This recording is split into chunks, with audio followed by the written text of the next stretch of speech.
It'll be fine in the edit. Title. No, it's fine. Everything's good. It's really fine. It really is fine. Much like the film we're going to talk about right now. Yeah. There's no way you're going to cut it in there. There's no way. That's never a good way to start these things. That sentence was a great start. Welcome to the One of Godzilla movies. This is the second time he's done the intro. The first time we are was for Patreon. Your hosts. My name is Benito. And I'm Pepe. And today we are talking about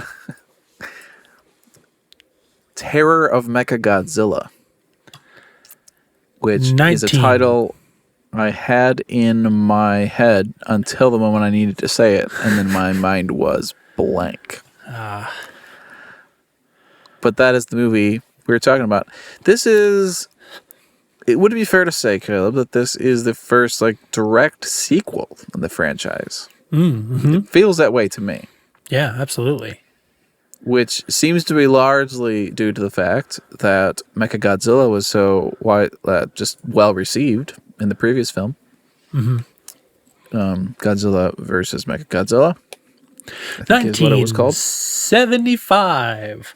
I really wish I had the what was that show? Casey Kasem, the radio countdown thing. 1975. It's all the people saying it. Do you have any idea what I'm talking about? He would do the Is this like that radio thing you said rewind earlier? And then you saw that I was staring like a deer in the headlights, and then you got sad. Again. Dang it, dude! I'm too old. Things. I just you know what? Left and right lately. I've heard of Casey Kasem. Nobody's getting my references. I am officially old. At least I've heard of Casey Kasem. So, Terror of Mechagodzilla, 1975 movie. It is not age; it's the autism. 'Twas the tism, my lord. We may have been raised differently too. Who knows? I was not raised on Godzilla movies. I missed the whole boat. Missed the whole boat. You just never know what people every day, know about. Every day, somebody is born who's not seen. Never seen the Flintstones. Did you see that clip I sent you? And the other clip? No. Oh, after this, you gotta watch him. He was.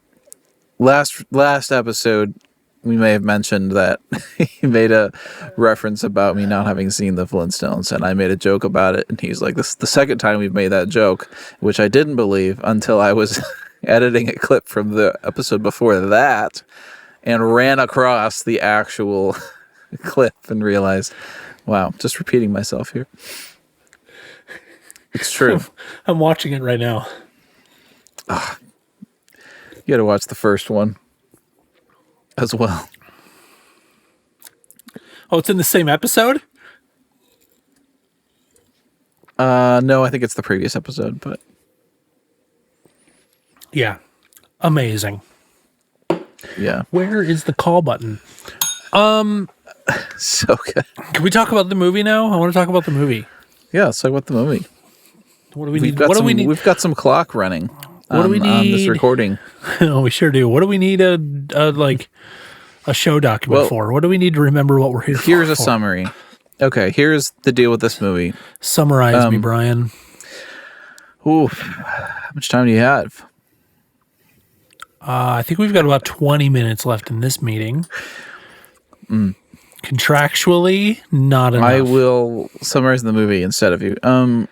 In Terror of Mechagodzilla, this is from 1975. Aliens from the third planet of the black hole return to rebuild Mechagodzilla, now stronger than before, and enlist the help of a disgraced scientist, Dr. Mifune, who has discovered a giant aquatic dinosaur named Titanosaurus. With Mifune's assistance and his daughter Katsura, who's been cybernetically altered to control both monsters, the aliens unleash Mechagodzilla and Titanosaur upon Japan. As destruction spreads, Godzilla rises to challenge them. In a climactic battle, Godzilla overcomes both monsters, and Katsura sacrifices herself to break the aliens' control. With Mechagodzilla destroyed and the aliens defeated, Godzilla roars triumphantly before disappearing into the sea. That's basically it. That is it. That's it. Direct sequel. We have a number of returning elements in this film. Mm-hmm. The aliens are from the last movie, though there are some obvious plot holes, but they are, in theory, the same aliens as the last movie. They're trying to rebuild Mechagodzilla. Mm-hmm. So, I'd also like to note that the title of this film in Japan is The Counterattack of Mechagodzilla, which is interesting. Mm-hmm. A little different than our English. Yeah, I mean, it got like a couple different names in different places around the world, much like all of the films do, but they were all kind of, I don't know. It was like Mechagodzilla's Counterattack, because in Japanese it's Mechagodzilla no Gyakushu, which is literally, Mechagodzilla's Counterattack. So, yeah. And I think it's also worth noting, maybe this is also a bit of a look ahead, but the next movie chronologically after this film is The Return of Godzilla in 1984, 85, 84, which we have previously discussed on this podcast. And that break in time means that this movie is actually the last movie in the Showa-era of the Godzilla franchise. It's been a minute since we've talked about eras on this podcast, so... Mm-hmm. This is the end of the first era of Godzilla films. It's also, I believe, Ishirō Honda's last Godzilla film. You are correct. Yep, his very last one. It is also actor Akihiko Hirata's last Godzilla film. Not for lack of trying. He was going to be in one a little bit later on, and he ended up passing away before he was able to be in that film. So this is his last film, if I don't remember the trivia correctly. I don't know if like Ishirō Honda died in like 93, and I think he was just old. So I don't think he would have like directed another one anyways. I think he was like done, but definitely the last one. But I will say you could tell that he directed this movie. There's some very cool things. Return to form, some improvements, some really cool stuff that we haven't seen in many films. I didn't love all this movie, much like a lot of Godzilla movies. But the things that I liked, I thought was significantly better than the last couple films we've watched. So, notably cooler. Mm-hmm. And then we paused for space station identification. My words are bouncing all over the place. Spatial identification. Station identification. Spatial awareness. And you may ask yourself, how did I get? Why am I listening to this? You may ask yourself. And you may find yourself living in a shotgun shack. Here. And you may find yourself driving a strange automobile. Same as it ever was. It sounds very much like Dan Aykroyd Ghostbusters commercial. No, that's what the cadence of what you were saying sounded like a Ghostbusters commercial from Dan Aykroyd. Have you ever encountered spiritual spooks or whatever? Do you suffer from freaking Egon steps in? Same cadence. No, I was quoting the Talking Heads, Days Go By. Same as it ever was. Same as Have it ever heard was. of that band. Here we go again. So should we get into it? Like, it just keeps happening. It just keeps happening. Sometimes I wonder if I just stare. It's not just you. If I just stare, do you think he'll go away? If I don't move, am I like a T-Rex? If you don't move, I'm not going to see you. Maybe if I just stop talking, Caleb will say something. We'll be right back. This episode is off the rails, brother. Oh my gosh. If you're keeping track at home, do a counter for how many times I say we'll be right back. What are we doing? All Well, right. so let's get into it. Yeah, dude. I got things I liked and some things I would change. Cool. Oh man, this movie. I love this movie. This movie was on TV all of the time, or we had it or we taped it to a VHS or something. You know, like I've seen this movie the most out of all of the Godzilla movies, easily. Titanosaurus is one of my favorite kaiju that I wish they would bring back and do more with. I would love to see Titanosaurus in the Legendary universe. Like that roar, just everything about that kaiju is so great. So this brings up an interesting point. You would consider Titanosaur to be a kaiju and not a dinosaur, or how would you make the distinction? That he's a kaiju and not a dinosaur? Well, they used the word dinosaur originally, and then they sort of approached it from a marine biology standpoint of this is a dinosaur and it's called Titanosaurus. Now, it's the size of the other kaiju, but so the question I would have is, do we consider this to be a kaiju?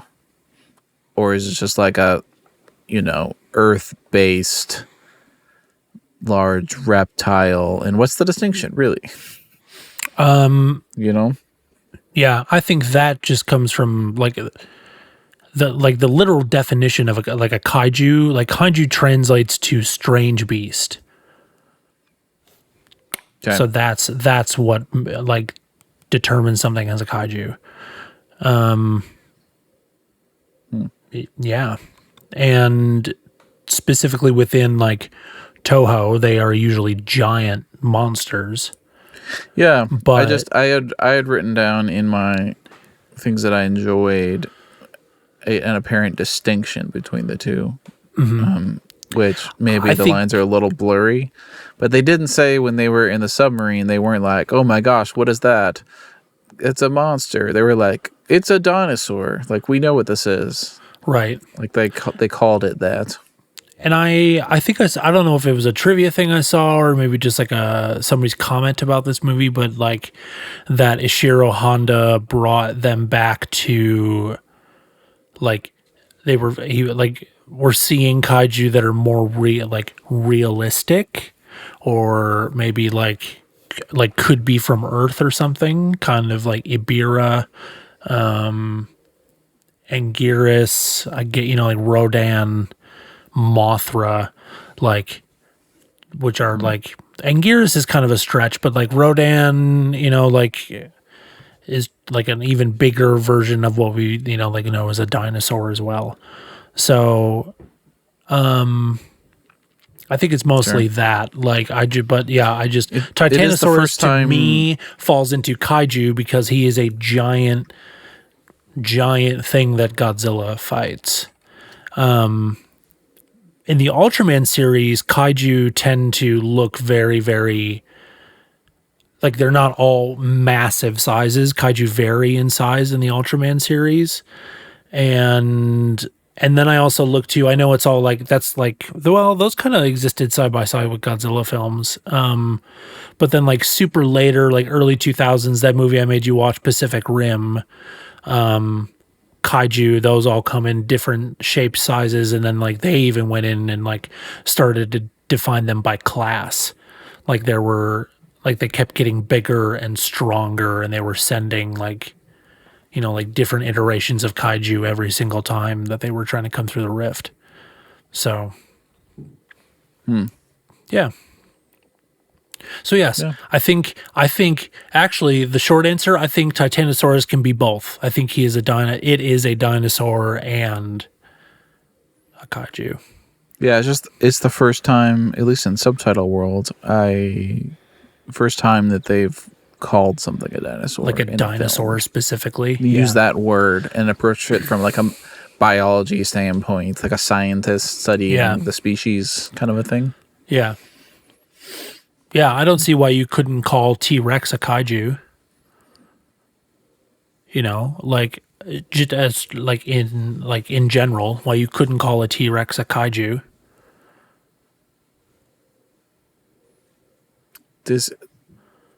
Do we attribute a certain level of like intellect or intelligence to a kaiju that is different than your regular old T-Rex? I mean, would you put speech bubbles on the T-Rex in Jurassic Park? I don't know. I digress. Yeah, I don't know. Maybe. Who? Yeah, I don't know. Leave a comment. I'm reading a couple things real quickly. Kaiju is a Japanese term meaning strange beast. It refers to giant, often preternatural. What does that word mean? Good question. Containing divine power. Creatures featured in movies, anime, and manga, like Godzilla and King Ghidorah.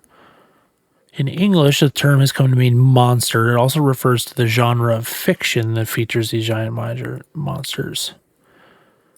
Kaiju can be antagonistic, heroic, or simply a force of nature. And the term can be used for mechanical or mutated creatures as well. Japanese kaiju translate to strange beast or mysterious beast. Kaiju are typically massive in scale and possess overwhelming power.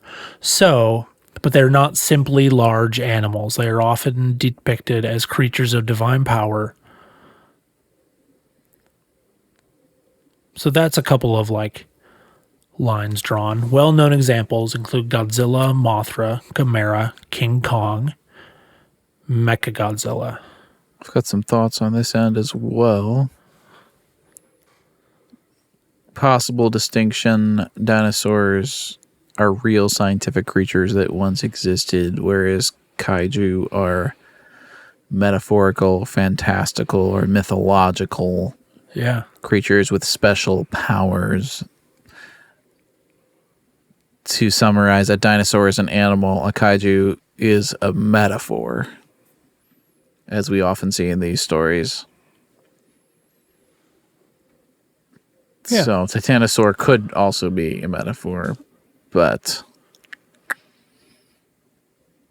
so I think originally Godzilla was described as like an ancient dinosaur that was powered with radioactivity. Mm-hmm. So I think it kind of started as like the scientific world, and then we get into science fiction very quickly. Yeah. So, yeah, which we see in this film. Very much. Quite literally. Yeah, I mean, this film opens, it's kind of fun. The opening credits basically have freeze frame highlights from throughout the last film. It feels very much like this is a sequel. Yeah, well, and I love that it was just basically like a recap of the final fight from the last movie. And the earlier fight and then the ending fight. The earlier one where they're facing off in the city, and then sort of how the film ended, which is funny. The beam blast and everything, and then like how the movie ended. Yeah, because I remember last episode I was saying that I was kind of forgetting how the fight ended, or I was trying to like refresh my memory, and this was, of course, recorded later. But watching this movie, like, hey, there's the recap I needed. Yeah. Right there, right off the bat. Something from that recap that I wanted to make sure that I pulled out was another thing that reminded me of Evangelion that I didn't quite completely parse when we actually talked about the Mechagodzilla movie last time. Mechagodzilla does that like head spinny thing and generates that field, and and I thought that as well. Hey, we didn't talk about that last episode. Covers himself and makes this like thing, and Godzilla tries to like tear it open, and it burns his hand, and that instantly made me think of the AT field in Evangelion, with the angel generating that field, and then Shinji in Unit 1 trying to rip it open and can't, and then the thing just goes berserk, regrows its other arm, and just like rips the thing open. Not what Godzilla did. Would have been amazing, but like, yeah, definitely that there. And then they did another later on in the film when they reveal Mechagodzilla like rebuilt. They do another giant pan down shot, and there's all the like scaffolding around him. Yep. That was another like good sense of scale. Yeah, great sense of scale, but like also that was like the amount that influenced Evangelion really stood out to me this time. Like some of that almost felt like the guys that made Evangelion kind of like intentionally went like not shot for shot, but were like not like intentionally heavily referencing that kind of thing when they revealed the Avas. So yeah. I found I saw a lot of like things like that, and then there's a couple of things I want to point out later that like made me chuckle about Shin Godzilla and just some of the like little details of like places that were attacked and stuff. But we can talk about that later. Like similarities. Yeah. And maybe just like little nods to Terror of Mechagodzilla from what's his face that directed Shin Godzilla and Evangelion. But I digress. Hideaki Anno. Yeah. I couldn't remember his name for some reason. Yeah. Things I liked as we go through this film. So we do the opening scene, recap of the last movie, and then recap. One of the earliest scenes, there's these two guys who are aliens, and they are looking kind of over Tokyo, and they're talking about their plans to build a new city, and they're complaining about the plane travel and how slow and annoying it is. And the state of travel on Earth is absolutely abysmal. Abysmal. I just thought it was so funny that's what they're complaining about.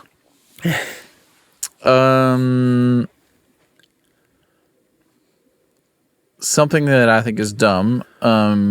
Mutsumi. Who's Mutsumi? The head alien. Goro Mutsumi is playing alien leader Mughal.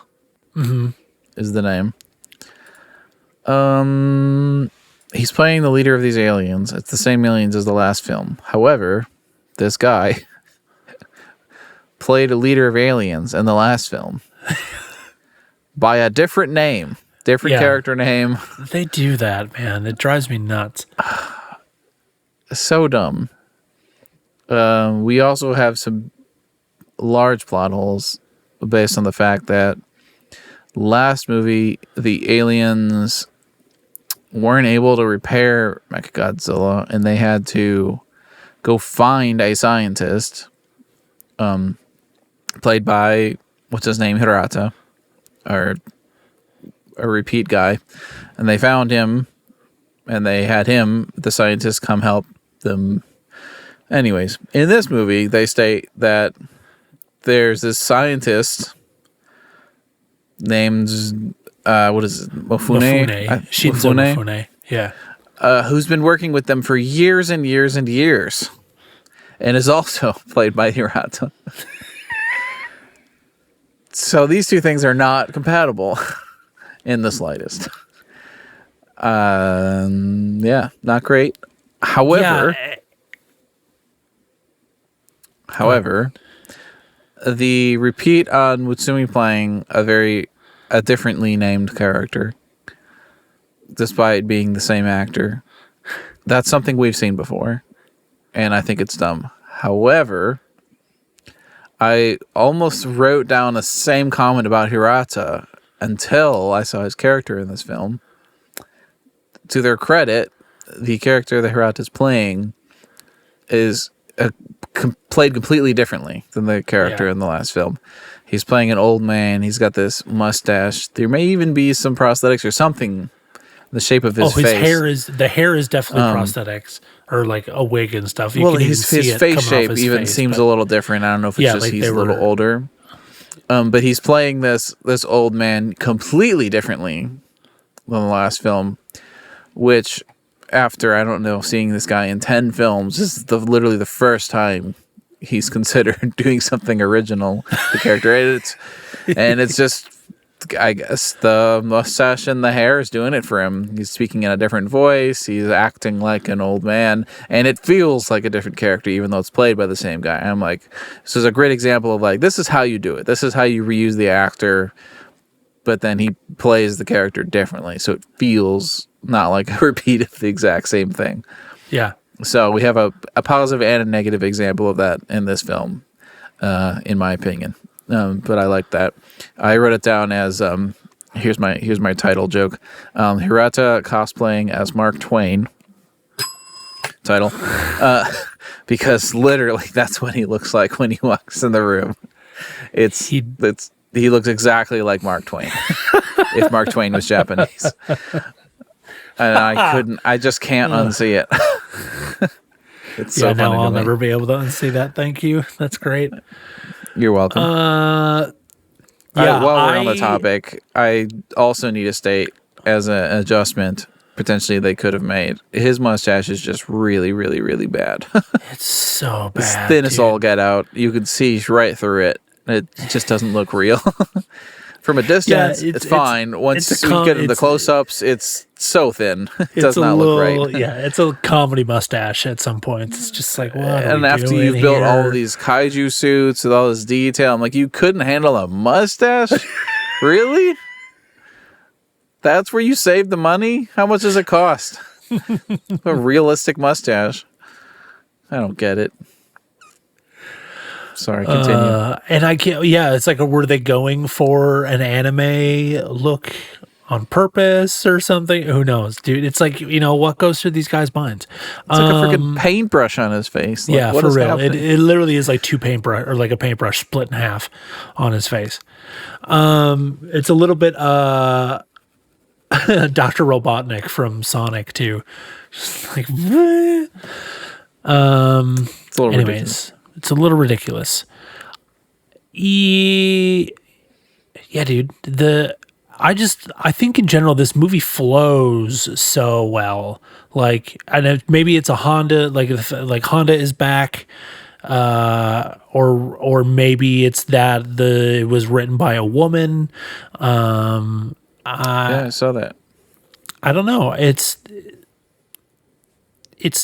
It's always grabbed me as it's such a flip from the last film where it was two monsters fighting to save Earth versus Mechagodzilla, and now we have like the flip of like Godzilla isn't even, this is like, I think this is the last film that we ever see Godzilla, like he doesn't get attacked by Earth forces like the United States or Japan or some,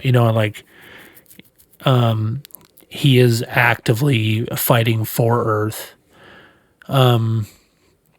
When I was a little kid, and I think like Titanosaurus, his roar, his sound was terrifying to me. It just was like so different from anything to come out of a kaiju at that point that I had heard.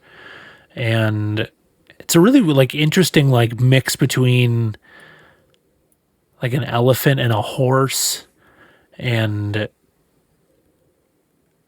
yeah, I don't know. It's just the monster itself has always been really, really cool to me. Yeah. Anyways, onwards as we progress to the film. Yeah. I'm actually checking something really quick that I meant to look up. I'm checking something in the film. This will only take a second. So I heard music in this one scene, and I thought I identified it as something, but I'm trying to verify that it is actually what I think it was. Oh, okay. Continue. You were just talking about like kind of plot holes and stuff, and it's interesting to like I never even think of that stuff, and I think it's probably because I saw all of these movies completely out of order and so many times that like this is the first time I think I've seen this movie since maybe 2006. And even though I had seen also just like the original Godzilla versus Mechagodzilla, like I said, they were like so just like out of place, and whenever they were on TV or whatever, it never really like clocked to me that this was like a direct sequel. And so like the like holes of, well, these are the same aliens, but they're not monkeys anymore, and they are like you just said, apparently they've been working with this scientist for years or something, and like, that had never really occurred to me. But that's very, very interesting, and is also like, that's kind of a bummer to think of that now. So, like, do better. You could have totally done better on all of that kind of stuff. Yeah.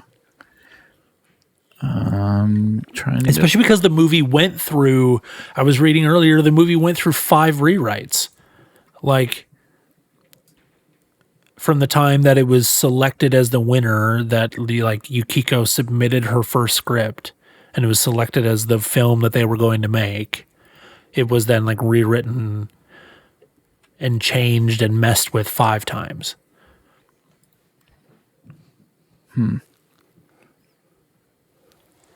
Wow. I can't prove this.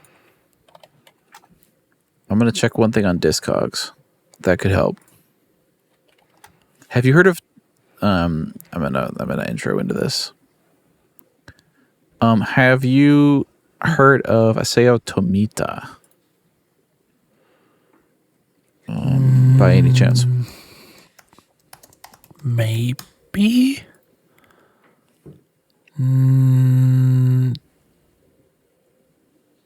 That name sounds familiar. Composer or something? Japanese composer. Real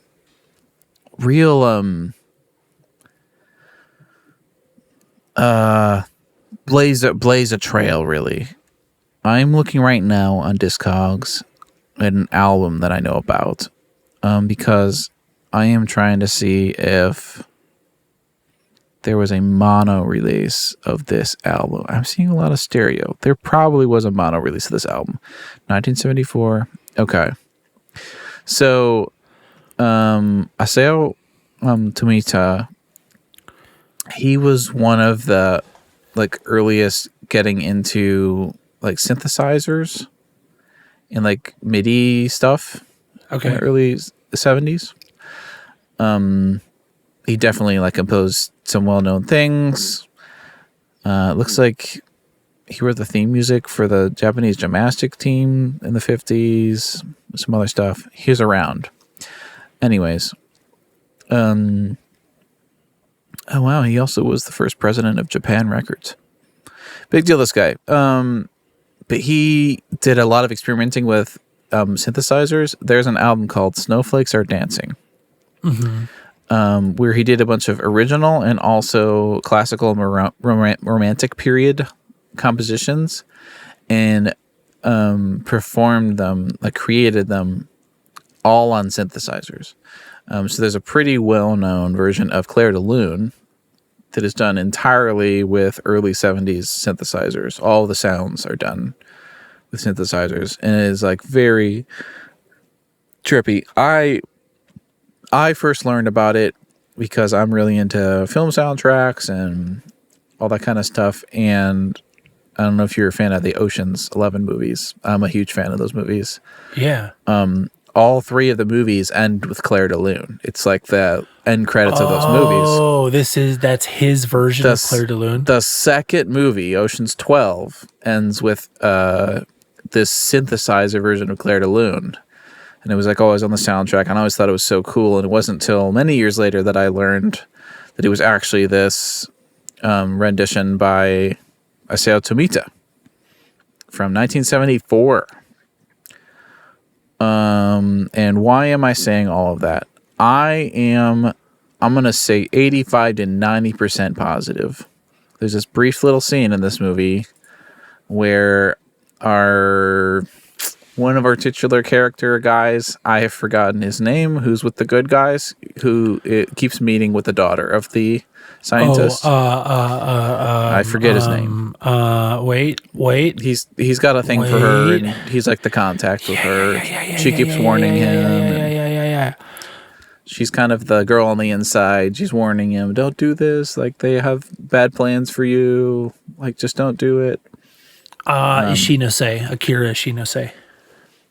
Okay. Yeah. And there is a brief scene where they meet up near some stairs, and then they like sit down at a booth at the mall, like a food court. And the music playing in the background is a synthesizer rendition of Claire de Lune. Now, it sounds a little different than the recording I'm familiar with, and it's mono because the whole sound of the movie is in mono anyways. So that it could be, stereo and then just flattened to mono. Or it could be some other thing that's not Tomita. However, given that this record came out the year before, and is pretty well known, I'm pretty sure that's what we're hearing. That's pretty cool. A tiny, tiny little thing that I recognize. I was like, is that Tomita? Because I'm watching a Japanese movie and it's mid-70s. I was like, that's probably Tomita. Yeah. So I can't prove it. I just attempted to prove it during a period of time. You probably edited it out because I was just looking at my computer screen. But I meant to look that up before we started this podcast. But anyways, you should listen to Snowflakes Are Dancing, the album by Tomita. It's got some original compositions. It's got arabesque in it. It's got what else does it have? Yeah, I mean, Claire de Lune is fantastic. It's an impressionist, romantic period style compositions, but all done on synthesizers.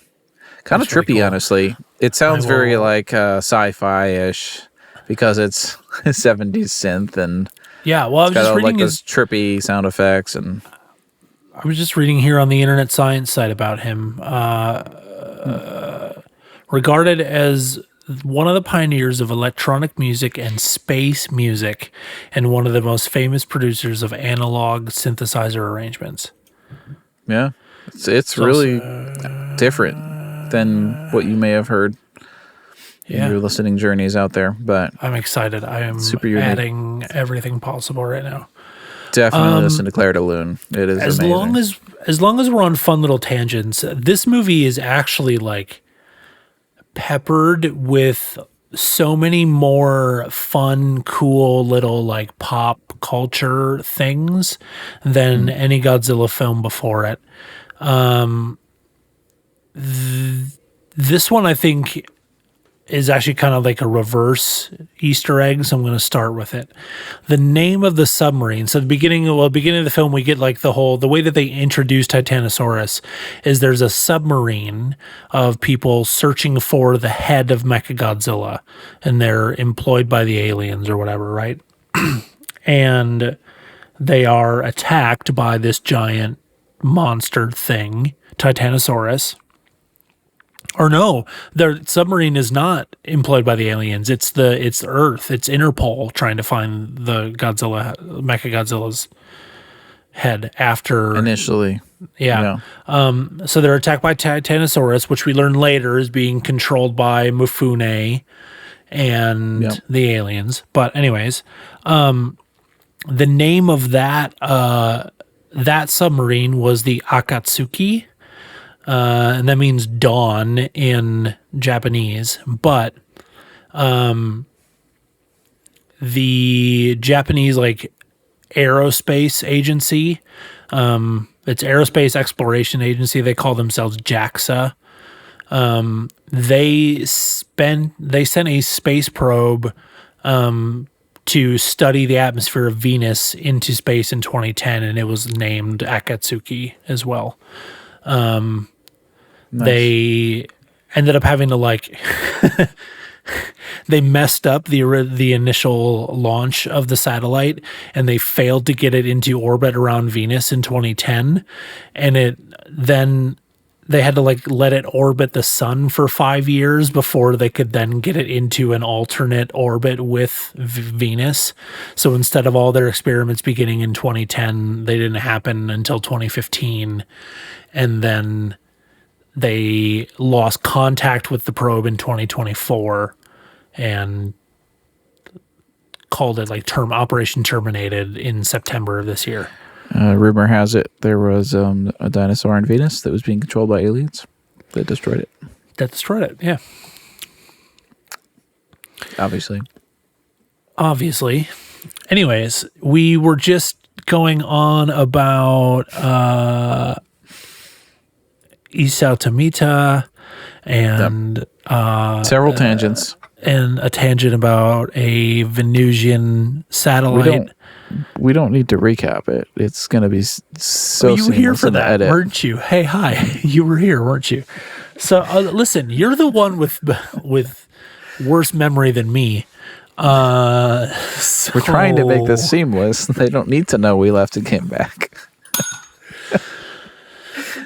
I'll tell you more things I liked. Yeah, more things you liked. We get into the alien science space, and it looks exactly like the Dr. Evil lair. It just, you have to wonder what kind of things that they pulled from when they made those movies. And maybe it was this. I don't know, man. I can't prove that it wasn't. Yeah. It's very bright, and there's just like a lot of silver everywhere. And that looked like the Dr. Evil lair to me for some reason. Yeah, I guess that was cool.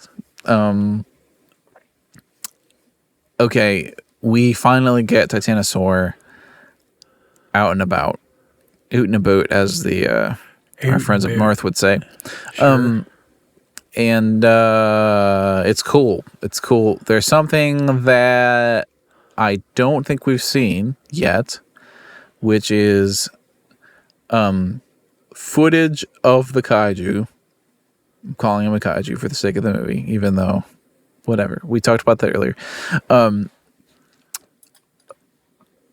Footage of city, whether it's a miniature of city or not, and footage of kaiju composited together separately. You can see the matte lines around the edge. You can see that there's a guy in a Titanosaur suit, and it's been shot separately, and then we've got the city separately. Maybe there were some shots like that in like the very first movie when it was in black and white and stuff, but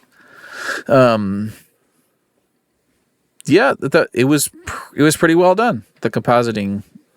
Normally, I mean, we've seen some composited shots before, but just keeps getting better. There was something about these shots that seemed like, oh, they were trying something here. Well, we also do have, there were a few shots that were composited together with a scale was just very off. That would be my improvement list. There were a couple shots where you see like them behind like the buildings, and it looks like they're chest deep in the ground, like from how big they are. Like the scale is just, and it's like very short, quick shots. They just kind of fly by. I'm like, whoa, like you've been at this for 20 years. What was that? Like, yeah, how did you? You know what I mean? Like you forgot how to math? Well, the rest looks so good. I just can't explain how you have like such like a batting average. We're talking about sports. high batting average, and then all of a sudden, nope, this analogy isn't working. Well, very consistent, very good looking, and then just random off. And then back to looking great. What? Like, what happened there? Like, those are the moments where I'm like, I wish I had an explanation. Like, I want to hear the story. What happened behind the scenes? Explain it to me. But it's we lost anyone who worked footage on that, or like, who knows? I don't know. It was weird. But if you worked on that film, reach out to us. Let us know. We'd like to have you on the show. Yeah, if you're a fan of the show and you were making films for Toho Aizo Productions in the mid 70s for some reason, yeah, definitely hit us up. We'll be right back. No, what was I saying? Okay, we're entering the part of the film that is extremely cool. That, unless there's more from earlier in the film that you want to talk about. No, so where have we built up to exactly? Well, in my notes here, I'm getting into the first kind of face-off content that we have in the city, which is, I don't know, at least halfway through the film, if not a little later. There's definitely been a lot of plot points going on with Mifune, our scientist, his daughter, and yeah. I wasn't super invested in much of it, to be honest with you. I mean, the story... They're controlling things, and Godzilla is here to save the day. Like, that's the idea. Yeah. Bad aliens control giant things to do bad stuff. Yeah, the aliens aside, the Dr. Mifune thing reminded me, this is maybe something that Anno lifted a little bit for Shin Godzilla. This like scientist who had been failed by the system, who had lost his wife, and made this discovery. It was just like had lost faith in humanity. In Shin Godzilla, it was Goro Maki. And he was just like the one that left all that stuff, like the stuff on the boat, and here we've got like Mifune, who's actually like hell-bent on destruction, kind of. But we also see him, we see a lot of like wrestling with Mifune and his daughter Katsura. Disagreements. Which just like a bunch of back and forth on like, she keeps asking him, like, do you really want to go through with this? Do you really? And he's just like, it's too late now. It's too late. She's like, we're going to betray ourselves to the aliens, aren't we? Like, we're going to betray humans to the aliens, aren't we? He's like, yes, it's too late now. They've hurt us so much, blah, blah, blah. We also see a flashback to when the aliens saved her life. Yeah. And I think that's in there as well. And turned her into a cyborg. But like, I like that flashback. Actually, they switched to like a sepia tone film. Yeah, it was a good stock. just like a colored. It felt like change. a very modern move for distinguishing flashback from current timeline. Mm-hmm. Yeah, that stood out to me. I just I feel like they did a good job of like Ishirō Honda directed this in such a way, and like the story was written in such a way that like there was just dark, strong feelings brought back into the story. We've drifted away from child friendly. This is no longer super happy fun time Son of Godzilla. Well, this was words are freaking hard. This was for that children's film festival thing. They showed this movie. Just the arts festival in general. It wasn't like a children's film festival. It was like an art festival thing. It says in the trivia that the film was made for children as part of Toho's Champion Festival, which I believe was the same one that Son of Godzilla was shown at. So... What? Crazy. What? Crazy. There's an echo in here. Yeah, right. I just I'm just trying to fill in. Like the story was a lot of like that, like the human struggle of like we've like my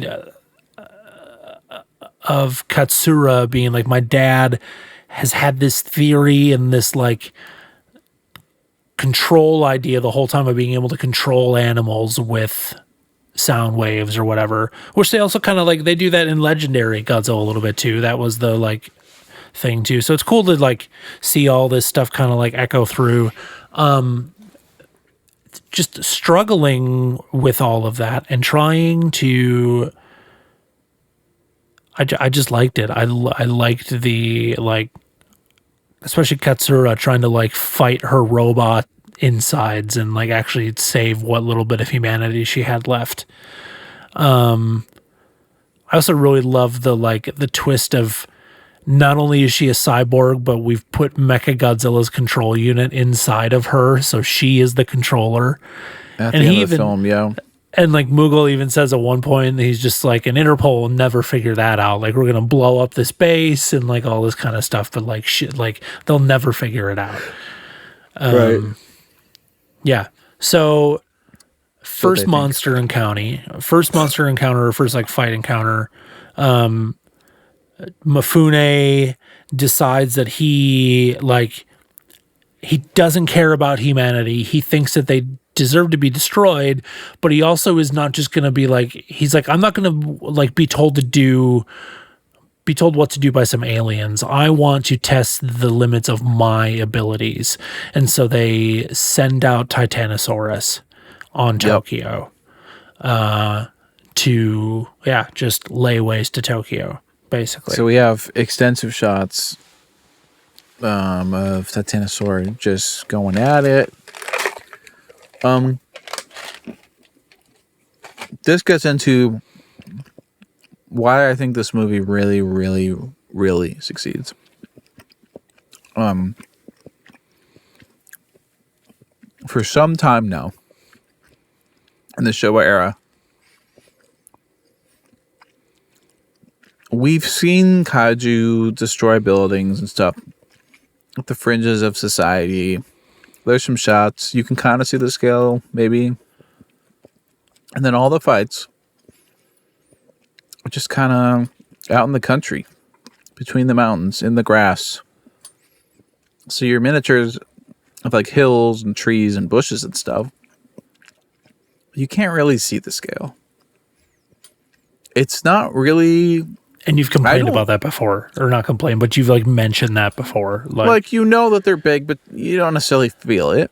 Yep. I'm trying to remember when we last, in this era, saw kaiju like in a city, standing amongst the buildings. Other than the last film. Well, because there's the images that are popping into my head are actually from Legendary's second Godzilla movie. Like that's what I'm picturing. Scale is just like bonkers, but I mean, the idea of like let's show them era, standing in the city. It would have to be 1953 because he attacks Tokyo then. Shortly after, I think the second Godzilla movie too. You talking about the first movie, 1954? Yeah, 54. Sorry. But then the last movie had it in the initial clash between Godzilla and Mechagodzilla is kind of like, it's like an oil refinery or something, or something right on the port. It's not in Japan. It's not in Tokyo can't really proper. See where they are. Right. There's just like a lot of dust and smoke and there's buildings and wires and stuff around, but it's not like. This is the first time where I feel like substantial building damage, basically. Yeah, less the damage, more just like, or just like substantial buildings around the show scale. Is like really standing in the city. It's not like outskirts or factories or a power plant or something. It's high rise. It's like clearly standing between skyscrapers, and like you can see. It looks like they look huge. Because your eye knows what those buildings are from real life. So that scale continues, especially throughout like kind of this whole initial face-off. I think the coolest Godzilla entrance that we have seen in this era.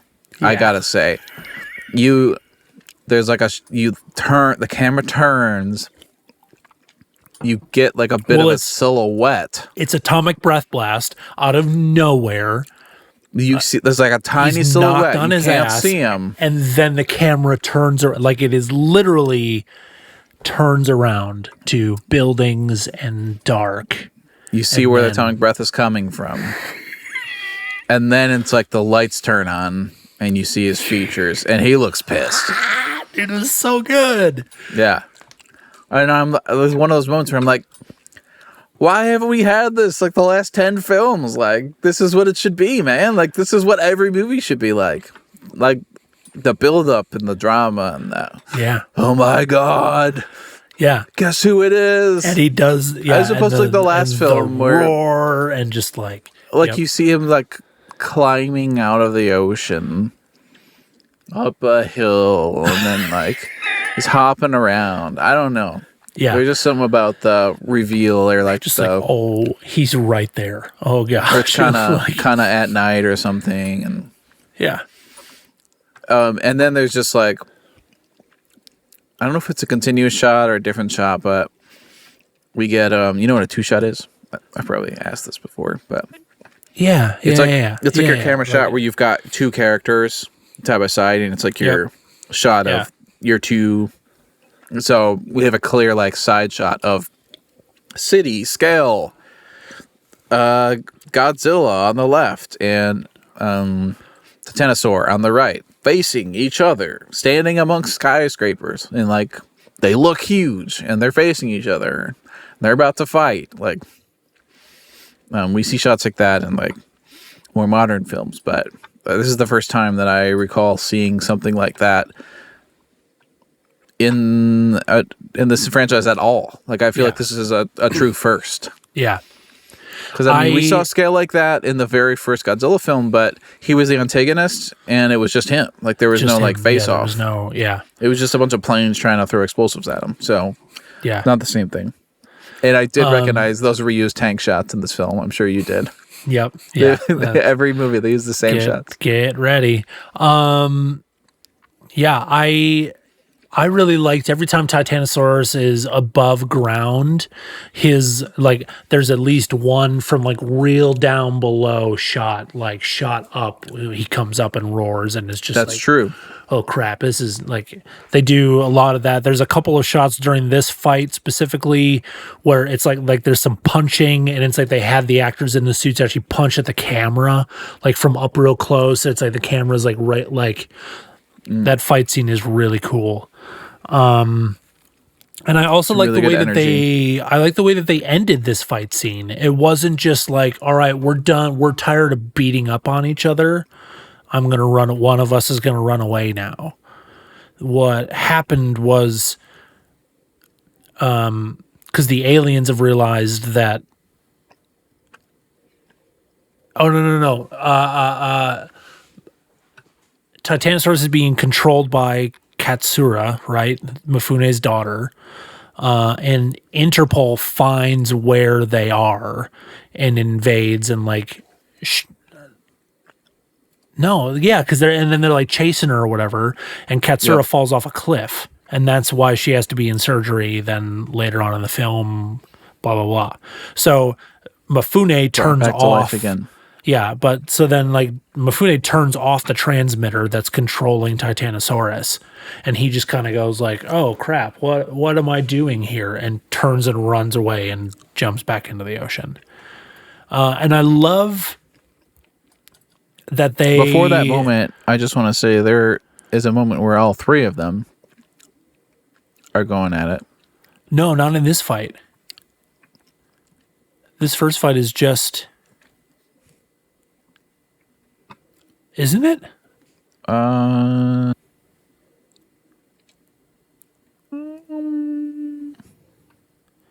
Yeah, because The aliens are talking about how their plan is to now that Mifune has let Titanosaurus out early, the plan now is to let Titanosaurus and Godzilla fight each other until Godzilla is like just worn out and too weak to beat Mechagodzilla. Then they were going to launch Mechagodzilla. And then the whole Interpol thing goes down. Mifune turns off the transmitter. Katsura falls off the cliff. So that's why that whole situation falls apart before they can even launch Mechagodzilla. I just remember seeing all three of them, and it felt like it was in the city, but it's maybe on the edges of the city as the fight escalates. But it must be the final fight this is from that I'm remembering. Yeah. There's a shot, and it partially is on the edge of the city, but they're all there. There's like this dolly orbit shot of like a track camera panning and orbiting around them, but it's like kind of through the buildings and then outside the edge of the city, and you get this parallax of all three of them. It feels huge. Like those kinds of dynamic shots I remember talking about before, but it's like rare to see them do something like that. That's a very modern camera move that's like, oh, this feels really good. It becomes a classic of the series for sure later on. Like there's some really cool ones where we're like later on we're going to be tracking a not a spaceship but like a jet, like a human controlled like JSDF thing that's like tracking through buildings and stuff. It's pretty cool. Kind of like in the Matthew Broderick one where they're tracking through the buildings in Manhattan with the choppers and stuff as they're chasing it through. They do that like weird, but yeah. Dang it, I was saying something. Oh, I like the way that they ended that fight. It wasn't just Titanosaurus gets tired and runs away. They break the control and Titanosaurus comes to and turns and runs away. And they make several comments throughout the film, like over and over and over, about poor Titanosaurus getting caught up in this when Titanosaurus is not, like, according to Mifune's notes, a very peaceful and docile creature who does not attack unless provoked, kind of thing. And so it's cool, they showed that and didn't tell. Like as soon as the control was broken, he had no interest in it. It had no interest in fighting Godzilla. I mean, I don't blame him.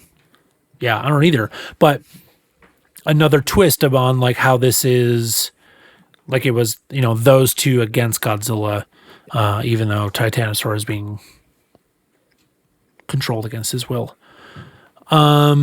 So yeah, first fight ends, and then we move back into the aliens recovering Katsura's body.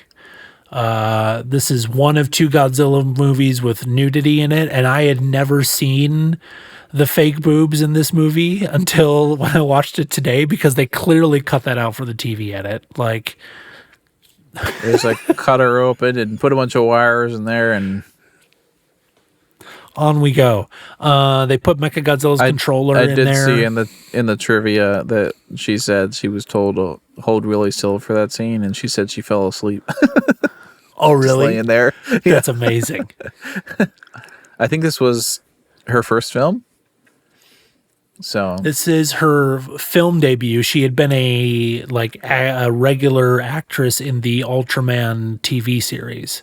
Oh, okay. And speaking of Ultraman, and this is more trivia, but you brought it to my mind, and I'm just going to say it. In the first shot where we see Dr. Mifune, and we're in his lab or wherever where he's working, there are 3 posters on the wall in the back of different kaiju, like anatomical posters. And those are 3 kaiju from the Ultraman series, like kaiju that Ultraman has fought. There's like anatomical posters in the background of 3 random kaiju from the Ultraman universe. It's pretty fun. That's fun. Yeah. How do we get to the final fight? I'm trying to remember. So ultimately, she gets implanted with the transmitter and stuff. She gets implanted with the transmitter.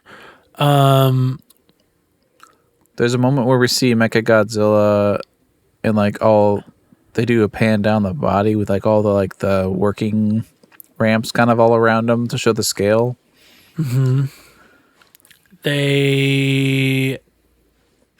Let's see. Basically, Interpol's doing their thing, trying to find all the clues that they can. The aliens are going forward with their plans, like, no matter what. Like,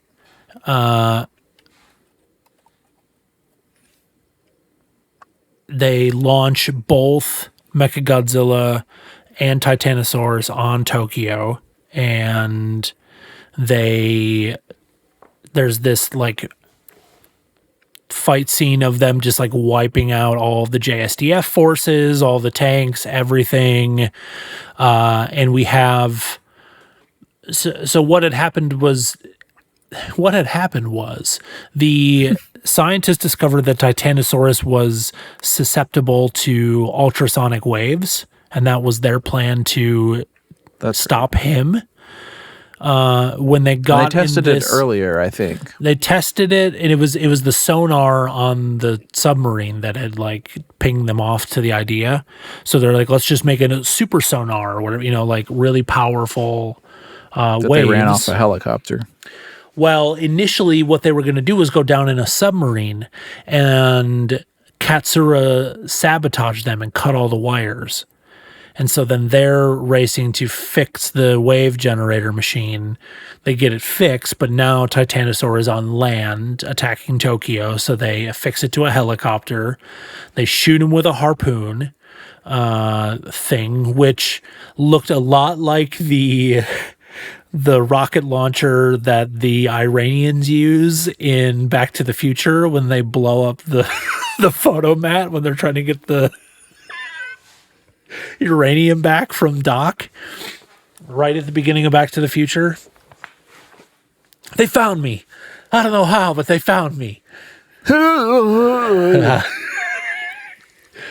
And Great Scott! Great Scott!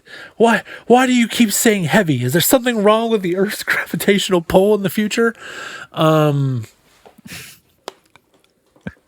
So they attend, yeah. So now they're like disrupting Titanosaurus's control from the aliens or whatever. It blows up their stuff, and then Godzilla like just appears, like Godzilla's back, and then they just start fighting. And so here we are fighting. At some point, there's a hole in the ground, and they beat him up, and he gets dumped in the hole, and then they like start like jumping dirt into the hole somehow. Yeah, so like he gets covered up. They beat him up, knock him unconscious. Mechagodzilla uses his bomb or his like rocket fingers to. Side note: we haven't even talked about how like Mechagodzilla's hands have upgraded weapons. He had missile fingers before, and all they do now is spin. Like his hands spin before and they make he shoots a comment them. about it, like, "Oh my gosh, they got the circular rockets. It's going to be hard to. It's going to be tough to beat them now." Rate of fire or something. Like I don't know. Really, really random, not great upgrades. What was I saying about? Well, I was bringing up Godzilla. So there's this. Like, Godzilla gets buried. So they bury him. Yeah, he uses rocket fingers to like bomb his body into a hole, laser eyes to make they just bury him, and then Titanosaurus starts acting like it's a trampoline. Yeah, so there's a very cool shot where like the dirt is going into the hole, and they put a camera down on the ground, and you could see the dirt coming down and covering the camera. Yeah, that was a very modern shot. I've never seen them do that. Titanosaur like poking like a little head in there as well. Yeah, it was really cool. Yeah, that was cool. I liked the fight overall. I thought the stuff earlier in the city was just way more interesting to me, and I loved it so much. The ending stuff, it was fine. It was a cool fight. There were definitely some weird moments. Almost like a lack of gravity, where like The one is being lifted up and down, but he's not like... Titanosaurus has got a crazy jaw, man. That's all I have to say about that. He was literally had Godzilla he's like by whipping the him mouth. up and down, but he's not like falling at the rate of gravity. No, it's like just kind of like it's like he was controlling it. Yeah. So it's obvious that they have the other kaiju in the end of that, like, roped up, and it is like kind of lowering it slowly for some reason. I don't know what the point of this look is. It just looks weird. Physics broken. I could see what they were going for, but they did not pull it off at all. Yeah. Yeah, and then my final thing, I thought Titanosaur, like the fight ending with Titanosaur, like just falling backwards into the ocean, which is kind of funny. It's a funny way to end it. Yeah, like he's a diver going off a boat backwards into the ocean. I did like that. I love that Godzilla went for the rip Mechagodzilla's head off again, kill shot thing, and then it was just like, oh my god, there's another head there. Like, yeah. It was like a little bit of a gotcha. Like a brain and like, just like we're going to do this thing thing again. And they were like, we were ready for you. Yeah, I mean, that was it's cool. I just really love that city stuff. Yeah. I think overall, maybe, I'm trying to remember the plot of the last movie. I don't know if this plot was like better or worse, but I thought like the kaiju end of things and the sense of scale and the city shots and all that kind of stuff, like that, to me, that feels like those are the shots you picture when you picture Godzilla. Mm-hmm. Like, it's the stereotype of a giant monster walking through skyscrapers in a city. Like, that's what you picture. Yeah. So, yeah, I guess final thoughts for me are kind of like a little bit of trivia wrapped up in thoughts that also kind of tie into that. I think they definitely know that the like fighting in the city and in the buildings thing is like cool and what they want to do, and they were still facing budgetary cuts at this point. This was like they planned on definitely taking a break after this film, because the like at this point in the 70s, just like in general, kaiju had kind of taken a dive in popularity, and also the entire Japanese film industry was kind of like having some trouble in the 70s in general. Okay.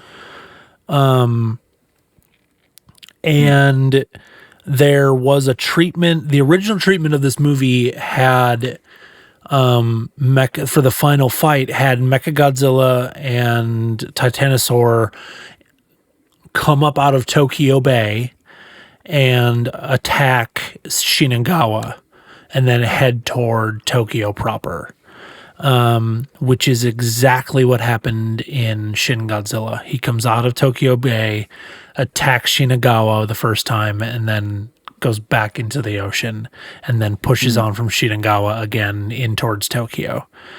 Same. But and so the point was that they start at the Shinagawa ward and then push all the way into Tokyo and destroy all of it. And they wanted to do that and had to cut it because of the budget. And so to me, that says that like all of that miniature stuff, like that's all that they had budget wise to do, was that short fight scene. And then because there is more destruction at the beginning of the second fight scene, but it is like it's them, you know, laying waste to entire city districts basically, but it's only a couple of them because that's probably all they had budget wise. So, which is kind of a bummer, you know, but like, yeah, I don't know. In general, the human side of the story is always the afterthought. You can tell that it is always the like they're trying to fit that into the vehicle of the monster story that they're trying to tell. and it continues to be something that plagues the series forever. Like, it happens. I think it's just kind of part of trying to write something like this. Like, it happens in the first legendary Godzilla film with like Brody's character, the army dude, like not feeling super developed, and like that whole story is just kind of washy. Like, he's just trying to get back to his kid and his girlfriend or what. I don't know. Like, it's a little hand wavy. It's a little hand wavy, and maybe you've done this as well, but I've started to just kind of like accept that as like that's just part of it.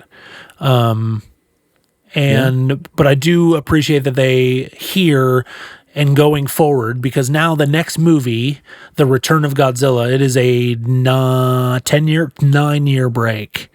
It's a 9-year hiatus that they didn't intentionally like plan to take 9 years. And there were actually, I think, 6 or 7 Godzilla movies like pitched to Tokyo over that 9 years that they were just like, no, we're not interested. No, we're not going to do it. No, we're not interested. Which we talked about in episode 2. We talked about that movie.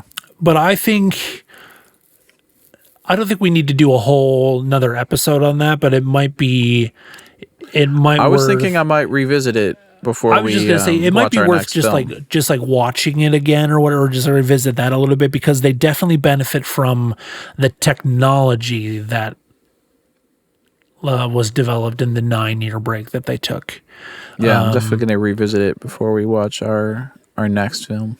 And then we get into the edge of like CGI stuff. There's not a whole lot of CGI, but then they definitely later in the franchise start spending good budget on city scenes, because there's so many good city destruction fights coming up. Oh, dude.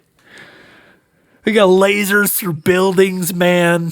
We got kaiju hiding inside of skyscrapers. It's going to be incredible.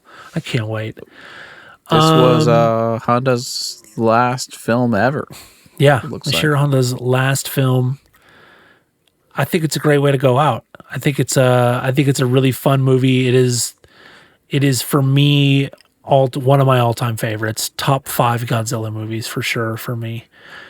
Also, according to this, last movie where Godzilla is a good guy, until I think it said Final Wars. I'm trying to find the trivia item for that, but yeah, Final Wars till 2004. You'd be able to verify that, but yeah. In our last few seconds here, the next movie is Godzilla versus Biollante. Looks like Biollante, dude. Oh yes, so, Biollante, the Rose Monster, 1989. I'm excited about this one, man. So quite a bit of a jump. Yeah. What's your rating? Terror of Mechagodzilla, I give a 5 out of 5. It's a rare for me, but I love this movie, dude. It's so good. It's a 4 out of 5 for me. Cool. Thought it was pretty good. Yeah. More to come, late 80s. Yeah, late 80s. Patreon.com/The One About Godzilla Movies. You can join for $1 a month. You can see me spend more than a couple minutes talking about a show that I produced for a band called Josh Ritter, the Josh Ritter Band, whatever you want to call it. This is The One About Godzilla Movies. We'll see you on the next one. Anything to say, Brian? And he's gone! Yep. I'm excited for this part of the edit because we're out of time. He's probably saying something. We'll see you next time. And the Zoom meeting ended, and here I am still recording. Let's see. Let's do it again. All right. Well, we're just gonna stop it there. See you next time.